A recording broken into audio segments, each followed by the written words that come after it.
ഏഴോം ഗ്രാമപഞ്ചായത്തിലെ പഴയങ്ങാടി മുട്ടുകണ്ടി പ്രദേശത്ത് പ്ലാസ്റ്റിക് മാലിന്യം തള്ളുന്നത് വ്യാപകം. മാലിന്യം തള്ളുന്നവർക്കെതിരെ നടപടിയെടുക്കുമെന്ന അധികൃതരുടെ ഉറപ്പാണ് ഇതോടെ പാഴായത്. കണ്ടൽക്കാടുകൾക്ക് ഭീഷണിയാകുന്ന വിധത്തിലാണ് ചാക്ക് കണക്കിന് മാലിന്യങ്ങൾ തള്ളിയിരിക്കുന്നത്. ഏഴോം ഗ്രാമപഞ്ചായത്തിലെ മുട്ടുകണ്ടി പ്രദേശത്ത് പ്ലാസ്റ്റിക് മാലിന്യങ്ങൾ നിറയുകയാണ്. പഴയങ്ങാടി ഫ്ലോട്ടിംഗ് റെസ്റ്റോറന്റ് നിർമ്മാണത്തിന്റെ ഭാഗമായുള്ള നിർമ്മാണ അവശിഷ്ടങ്ങളും പ്ലാസ്റ്റിക് മാലിന്യങ്ങളും ഇവിടെ അലക്ഷ്യമായി തള്ളിയിട്ടുമുണ്ട്. ഇത് ഇവിടെ നിന്ന് മാറ്റാൻ അധികൃതരോട് നിരന്തരം ആവശ്യപ്പെട്ടിട്ടും ഫലമുണ്ടായില്ല. കൂടാതെ പ്രദേശത്തെ കണ്ടൽക്കാടുകൾക്കിടയിലും പുഴയിലും മാലിന്യം തള്ളുന്നതും പതിവാണ്.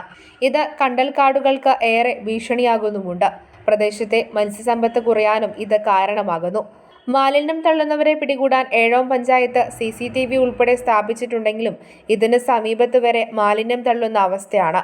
ഒരു ഫ്ലോട്ടിംഗ് റെസ്റ്റോറൻറ്റ് തുടങ്ങാൻ വേണ്ടിയിട്ടും പിന്നെ ആൾക്കാർക്ക് ഇരിക്കാനുള്ള സൗകര്യത്തിന് വേണ്ടി ഇവിടെ ഒരു നിർമ്മാണമൊക്കെ നടത്തിയിട്ടുണ്ട്.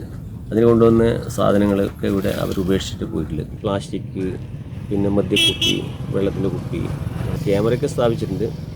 അതുകൊണ്ടൊന്നും ഒരു കാര്യമുണ്ടെന്ന് എനിക്ക് തോന്നുന്നില്ല. ഇതിൻ്റെ പേരിൽ മത്സ്യസമ്പത്ത് വളരെ കുറവാണ്. നല്ല പ്രകൃതി ഭംഗിയുള്ള സ്ഥലമാണ്, അതൊക്കെ നശിപ്പിച്ചിരിക്കുക. ക്യാമറകൾ ഉൾപ്പെടെ പരിശോധിച്ച് ഇത്തരത്തിൽ മാലിന്യം തള്ളുന്നവർക്കെതിരെ കൃത്യമായ നടപടി ഉണ്ടാകണമെന്നാണ് ജനങ്ങൾ ആവശ്യപ്പെടുന്നത്. News bureau, Pazhayangadi.